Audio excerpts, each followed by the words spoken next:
मेरे साथियों, भाई का आदेश हुआ है कि 2 मिनट में बात खत्म नहीं कर सकते, इसलिए आराम से बात करो तो अच्छी बात है। हमें समय और बोलने का मिल गया, ठीक हुआ ना? मेरे भाइयों, मैं जैसी बात कर रहा था, इस देश के अंदर आज 2 विचारधाराओं के बीच में संघर्ष है। एक तरफ वो लोग हैं जो बाबा साहब द्वारा लिखे हुए संविधान को, मनवर कांशीराम साहब द्वारा खड़े हुए मिशन को समाप्त करना चाहते हैं, और दूसरी तरफ वो लोग हैं जो बाबा साहब के संविधान का एक पन्ना भी नहीं फाड़ने देंगे, और जो बाबा साहब के पन्ना को फाड़ेगा उस सरकारों को फाड़ने का काम करेंगे। दूसरी तरफ मेरे साथियों, बोलो, एक तरफ की सेना में जो संविधान विरोधी सेना है, उस सेना में वो सत्ताधारी बड़े बड़े लोग, विवादी लोग, सामंतवादी लोग, लेकिन दूसरी तरफ के जो सेनापति हैं वो हमारे बड़े भाई आदरणीय चंद्रशेखर आजाद जी है। ये हमें गर्व की बात है, हमारे लिए प्रसन्नता की बात है। इसलिए आज मैं कहना चाहता हूँ मेरे भाइयों, भाई ने कहा कि कोई चिंता नहीं समय की, लेकिन फिर भी मैं समय में बात खत्म करने का प्रयास करूंगा। और मैं कहता हूँ मेरे साथियों, नौजवानों, आदरणीय रवि भाटी जी ने कहा कि दामोदर जी भगवान श्री कृष्ण के वंशज भी है। मैं रवि भाटी जी ऐसे निवेदन करना चाहता हूँ कि दामोदर यादव की अगर कोई पहचान है तो एक किसान बेटा के रूप में है, और दामोदर यादव की कोई पहचान है तो बहुजनों के लिए संघर्ष करने वाले एक नौजवान के रूप में है। और उसी पहचान को जारी रखते हुए मैं आज एक ऐतिहासिक बात घोषणा करना चाहता हूँ, और ये घोषणा बहुत महत्वपूर्ण है मेरे मीडिया के साथियों, बहुत महत्वपूर्ण घोषणा है। दामोदर का जब नाम आता है तो दामोदर के नाम के साथ यादव जोड़ा जाता है। मुझे गर्व है कि मैं यादव जाति में जन्मा, लेकिन इस बात का गर्व और ज्यादा महसूस करूंगा कि आज इस देश में जहां आरक्षण को समाप्त करने वाली ताकतें सक्रिय हैं, आज तक बीपी मंडल की कमीशन की रिपोर्टों को आज तक इस देश के अंदर लागू नहीं किया गया। तो मेरे भाई आदरणीय विवेक जी से भी मैं कहना चाहूंगा, हमारा दामोदर का एक ही सपना है, एक ही लक्ष्य है, और भाई को मैं इस बारे में बता चुका, भाई साहब को अच्छे से जानते हैं कि दामोदर का अगर कोई सपना है तो सपना है कि पिछड़ों और दलित भाइयों के बीच में भाईचारा बना के गठजोड़ करने का।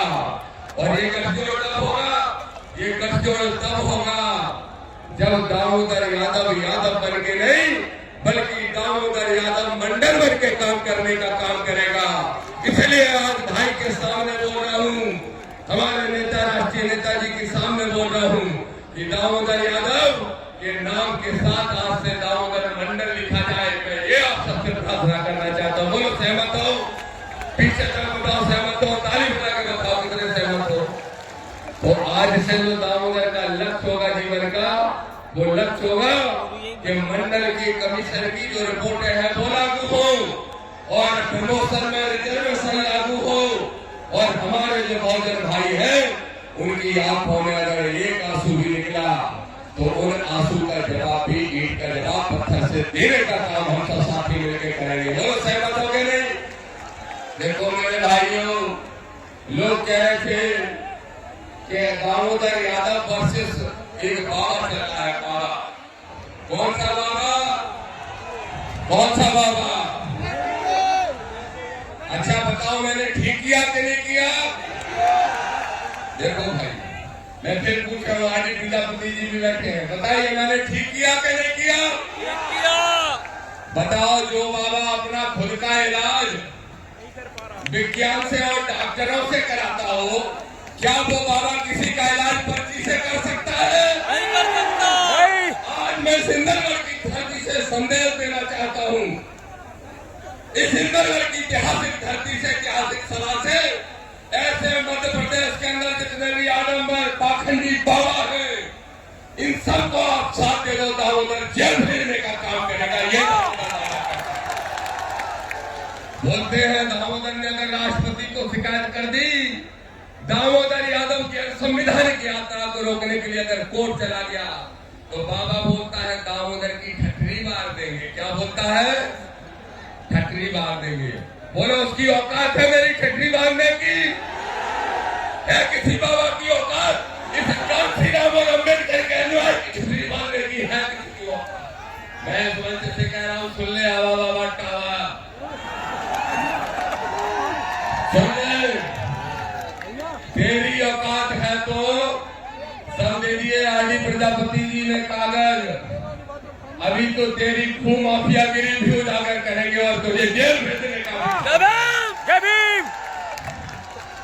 बोलता है। हम बाबा साहब को तो मानते हैं, लेकिन बाबा साहब के विचारों को नहीं मानते। एक और बाबा है, एक और बाबा है, और वो क्या कहता है मालूम?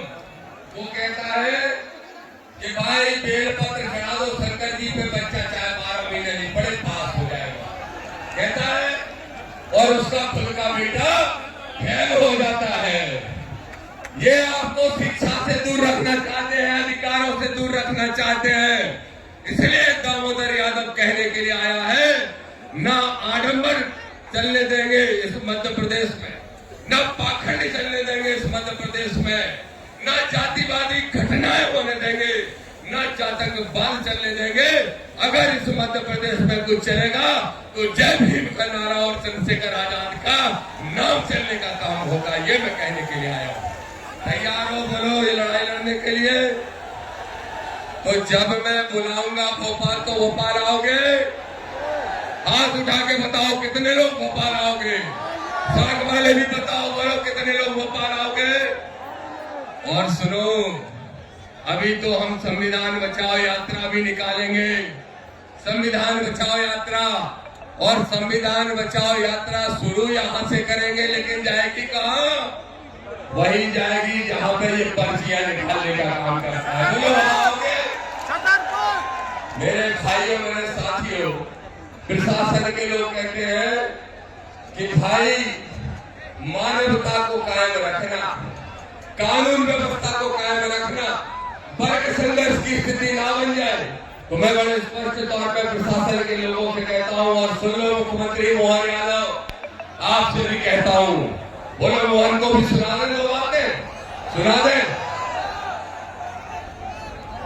इस मंच से खुलेआम कहता है दामोदर यादव, सुन लो मुख्यमंत्री, जो इंदरगढ़ में ये कारवा इकट्ठा हुआ है, ये सिर्फ स्याणा विधानसभा या दतिया जिले के नहीं है, ये पूरे प्रदेश का है।